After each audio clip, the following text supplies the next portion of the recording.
Hey guys, Kate here.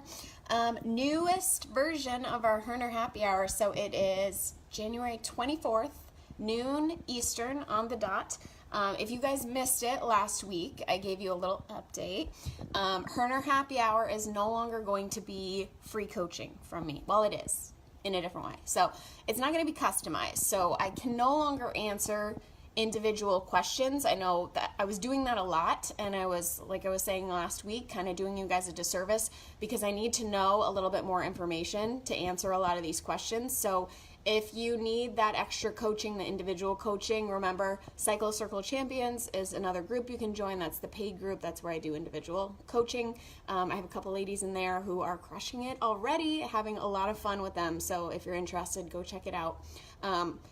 From now on, though, these Hoerner Happy Hours will just be specific trainings, topics that I'm going to choose based on what I see you guys talking about the most, what I see you struggling with the most, but I won't be answering, again, those individual questions. So I think this is good because we'll be able to focus on one thing. I'll go into depth a little bit more, and we can kind of pick and choose these things as we go. So today I want to talk a little bit about something that was kind of brought up in the studio that I work in. So a lot of the people that are instructors have been getting feedback from riders. Some of it's great. A lot of times, we always have those people that just love our classes. They come out, they're pumped, they're sweaty, they're happy, they're endorphin high, they're so thankful for you, they loved your music, they loved your whatever. Awesome. Love it when we get those, right? So our studio puts on a ton of classes every week. We have 50 bikes in our studio. Inevitably, we are going to have people who want to complain. Whether the ride was great or it was actually awful, regardless, you're going to have those people, right? So I think it's really, really important. Hey, Matthew. And if you're on, guys, say hi. I'd love to see who's on. There's a new feature. I can wave to you. That's kind of cool. So I think it's inevitable that you're going to get those comments, whether you're a rock star or you're still learning, you're brand new, whatever it is. Learning to kind of hold in those immediate reactions to get upset or get angry, and really decipher what the person is telling you and understanding, is it actually constructive? Maybe they're telling you something that you can actually work on. In that case, it's awesome, right? You're getting feedback that you can take and use and get better. But sometimes it's not so much.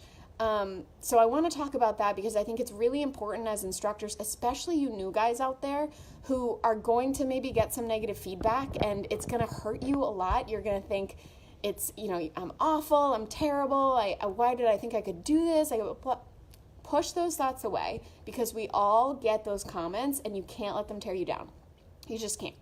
And it's funny because we'll get 10 great comments, like people love us, they love our music, they love our ride, they think we're great, they love our energy. And then you get one person who gives you a negative comment and it tears down all those good things, right? That's just how people work.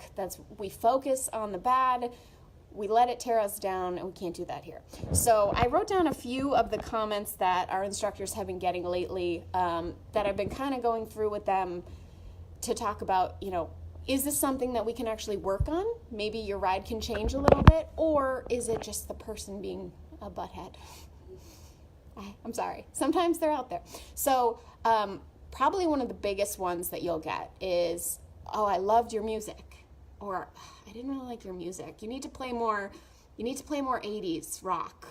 Or you need to play more beats. I like heavy beats. You need to turn your volume up and make it, we're going to hear that from, it's funny because sometimes, actually had one instructor who in the same class, someone said that she had too many heavy beat songs and not enough like pop. And then somebody else said not enough. Like they really liked the beats and she didn't have enough of them. So when it comes to music, what I've found to be the best thing in the world for me and for our riders is to have a variety. So I will always have, and again, it will depend on your demographic. I always say that, but we have a total mix of people in our studio. We have a lot of older folks. We have a lot of very young high school, college folks. And it ranges men and women, everything. So I try to play a variety because we have a variety of people in our audience. Because of that, I attract quite a variety in my classes. Now, I know we have an instructor who's, a young mother, and most of her classes, her friends, young mothers. Sorry, there's a siren. And there are a lot of her friends, like I said, and they like certain things. So they like that heavy beats. They want to get in there and just like rock out like a club. So she does that, and it's great. And those are her people. So you kind of have to tailor to the people that you're riding with, but you also have to make it, and I've said this before, something that you're excited about. So it's got to be music that when you get up there, you're really pumped to teach, right? Because otherwise it's going to suck because we're not going to have that energy. So music is very subjective. If you get someone who's telling you they don't like your music, well, maybe they need to find the instructor who plays their music, right? There's only so much we can do. And sometimes, even when we're playing a variety, somebody wants something, I'm going to come to you, I want a ride that's all country music. Yeah, you're not going to get it. You're not going to get it. So you're going to hate my music. So just know music, like when people say that to you, don't try to then change your playlist to match what that one person wants, because you're going to have other people who like what you do. So don't let the music comment. That is not very constructive. It's not helpful. Don't let it, if someone tells you they love your music, great. They're probably your person. But if someone tells you they don't like your music, then just let it roll off your shoulder, okay? Another thing that we get some issues with this, and I'm sure every studio does, complaints about like the facility itself or the bikes breaking, the lights not being strong enough. What else did we get? Or too many bikes, it's too crowded. Things like that. You can't do anything about that unless you're the owner of your studio and you want to change something. That's an option. But when it comes to that sort of stuff, if they're complaining to you, direct them to your manager. Or if you are the manager, like me, you get to handle it. But most of that stuff, like I can't change how much square footage is in our studio. You know what I mean? We only have so many bikes. We got to do what we can do. If somebody thinks it's too crowded or, they don't like the layout, whatever it is, that kind of stuff, that's not your problem as an instructor. So don't let that get to you either. Here's a good one that people get a lot. Class was too hard or too easy, right? What I tell people, and I haven't actually heard anyone get that in a while. We had a newer instructor who got that, but I think it was because people knew she was new. And they're just trying to, change her to make them what they want. Anyways, if it's too hard or too easy, usually I talk people through the fact that they were probably not doing it right. So there is a little constructive criticism here because it does come down to the instructor to explain what that gear should feel like, what your speed should feel like, where they're supposed to be at. Are you supposed to be sweaty and out of breath? Are we doing heavy intervals, or is this a steady climb? Do you need to pace yourself? Like that comes down to the instructor. The instructor has to be able to explain how you should be feeling in terms of perceived exertion, and I know a lot of you struggle with this, but if you can't describe it, then they're going to be in the wrong spot. So if class was too hard or too easy, it might be a combination of their fitness level is either not where it needs to be to do your class, or you didn't do a good job of explaining where they're supposed to be for each part of the class. So take that, explain to them, if it was too easy, maybe when I explain to you where you're supposed to be working hard, you need to go a little bit harder, or the other way around. But also take it into account that next time when you teach your class, maybe you should explain a little bit more in detail how they should be feeling, where that perceived exertion is, where that power number might be if you train with power, where that heart rate zone and number might be. Those sorts of things you can use if you're not using RPE to try and explain that. So that's actually, I think, a constructive piece of criticism. The problem is when our riders give us feedback, they're not going to be able to describe exactly what felt off with class. They're just going to be able to say too hard, too easy.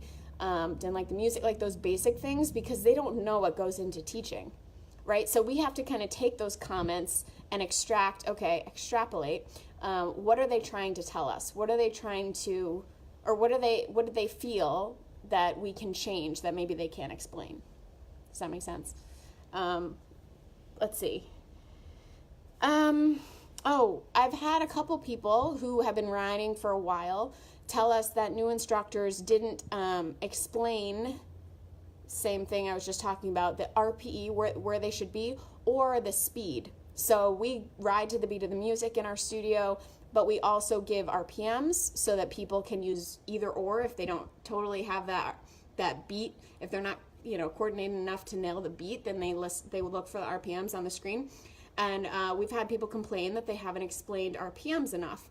So that's something that's helpful, right? You could use that as a way to be a little bit more repetitive. Here's the thing, and if you haven't learned this already, you will. People don't freaking listen. So you're going to have to repeat yourself 1,000,001 times, and you'll feel like a broken record, but you're not. Trust me, they need to hear things over and over and over again, especially in terms of form, to get it right. So you might feel like you're saying things way too much, but trust me, it's just enough if that's the case. So keep it up. Okay, I think that's all I got. I think in general, just remember when you get these criticisms from riders, two things. One, take a step back, look at it clinically. Is what they're saying actually helpful feedback that you can somehow take and use to improve as an instructor? Is it just somebody who's a little moody who wants to maybe feel important by telling you what to do? Because we've got a lot of those. And remember, most of your riders are not as educated as you are when it comes to teaching. So stay in your power, be confident. You are an instructor, you're a good instructor, you know what you're doing. So when somebody gives you negative feedback, take it, analyze it, figure out if you can pull something from it to improve on, and otherwise, you just go on. You go on living your life, you go on teaching, and you're going to get plenty of positive feedback to counteract those people. So chin up, stay confident, look at it clinically, and you'll get better. I think that's all we got. Okay. All right, guys. So this was our first new version of Hoerner Happy Hour. I hope you liked it. Talked about rider criticisms and how to kind of handle them, and the ones that we can do things about and the ones we can't. And if you have questions, if they are general, I can answer them. If they are specific to you, remember, customized coaching is in the other group, so check it out. All right, everybody. I'm going to go take the dog out in the rain. Wish me luck. I will talk to you all later. Have a great day. Bye, guys.